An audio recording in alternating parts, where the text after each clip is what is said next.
Good morning, everybody.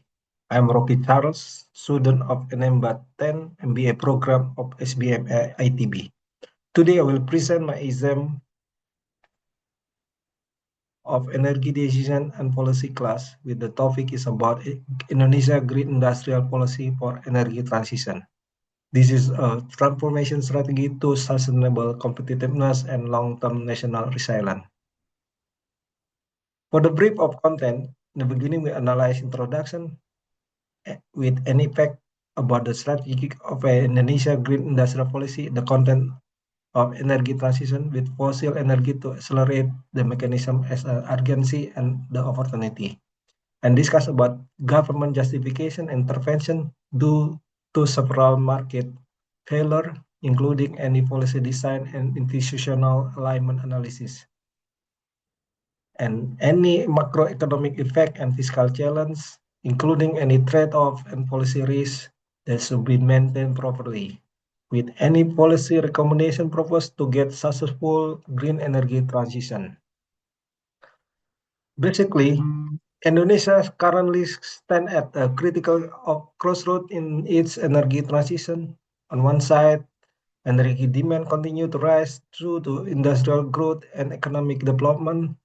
But in the other side, Indonesia must address the environmental issue of this fossil energy to contribute significantly to global warming, which has been backbone of Indonesia economic supplying the majority of Indonesia needs as the power of industry, transformation, and host. In response, green energy such as solar, wind, hydro, geothermal, and biomass are becoming increasingly important, which require large-scale investment, technology innovation, infrastructure development, policy development, economic restructuring, and social adoption. Based on analysis, the government already set green industrial policy at the core of development through green energy expansion, electric vehicle and battery development, and strengthen domestic manufacturing and infrastructure capability. President Prabowo Subianto vision to achieve net zero emission by 2060 with additional 75 gigawatt of new green energy capability and gradually coal removal by 2040. The executive goal is to build a sustainable, inclusive, and green energy system that support long-term development in Indonesia. We analyze how Green Indonesia policy affect the welfare output, address market and government failure, including how to make policy design with influence macroeconomic stability and any important trade-off involvement. First, major energy transformation is driven by climate commitment, electrical demand, and industrial transformation. Second, the high fossil fuel dependence still dominated. In other thing, green energy less than 37% of primary energy, which is the scale of the transition challenge. The third, energy security challenge with the effect of volatility, global price, and reduce the balance of payment. The fourth, fossil energy subsidy reduce the fiscal accessibility and make limited space for green energy subsidy and long-term investment. The fifth, a strong industrial link between energy transition policy can support the growth of green industrial strategy in manufacturing aspect. Six, the welfare and social implication in impact on cost, limited in remote area and inequality in small district. And the seventh, policy and institutional framework will provide a structured foundation to green energy direction. And the last, strategy for energy transition, security, industrial upgrading, and long-term economic transformation. On the market failure slide, we examine why government policy is justified in accelerating the green energy transition.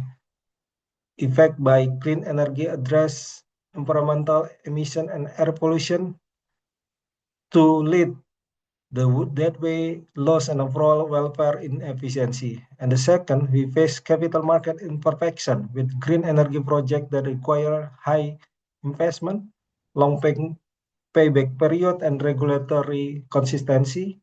And the third, welfare and efficiency implication. So, how should policy respond? Government can troubleshoot environmental issue through emission limit, carbon tax, and technology standard, and can adopt stable incentives such as consistent tax credit or fitted tariff, minimize investment risk, and set stronger green energy target like portfolio standard to ensure utility meet minimum green energy share.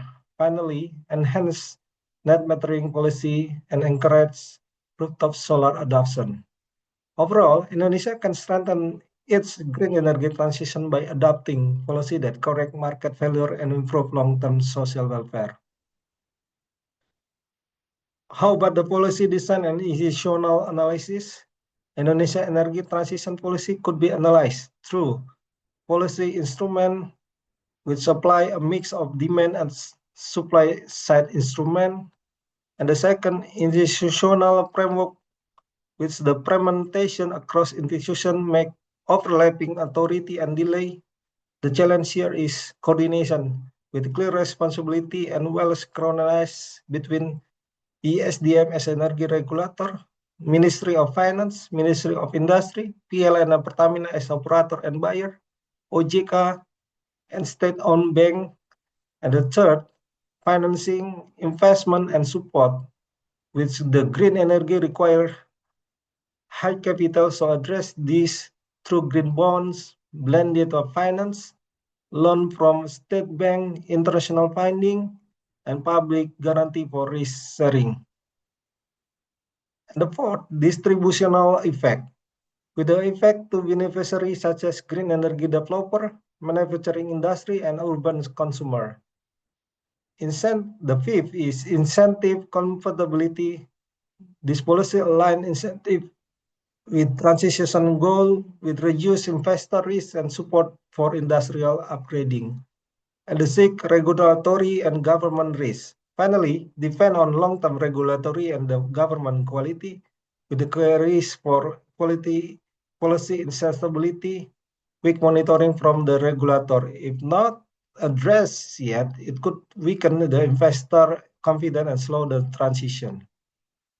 On the fiscal side, support PLN Pertamina on state bank increase fiscal risk. The concern is that off-budget obligation could lead to downturn and pressure public finance caused by guarantee and capital injection, which add the liabilities and exchange rate depreciation. At the same time, tax holiday and VAT exemption reduce short-term revenue, which make performance-based evaluation is critical for real economic return. On the positive side, green energy investment can boost employment, generate technology standard, and lower long-term energy intensity.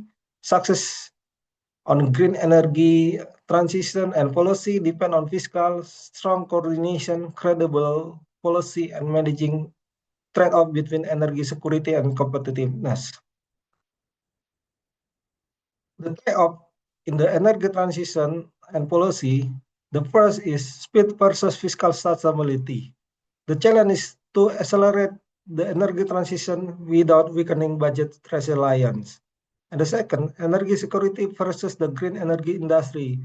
Rapid fossil energy retirement risk make instability and higher tariff unless green energy infrastructure is ready. The third, investment ambition versus financing gap still remain uncertain. The energy transition will require $100 billion by 2050. And the fourth, industrial protection versus efficiency. Policy like local content can strengthen domestic green industry, but may raise costs and create tension in trading. Finally, regulatory stability versus flexibility.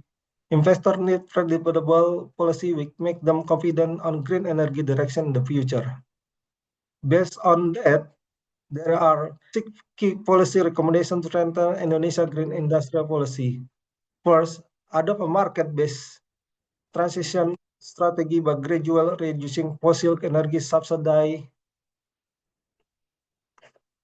and expanding green energy pricing or commercial. Second, reallocate fiscal saving to productive green investments such as energy storage, innovation, and workflow reskilling, skilling to build long-term industrial capability.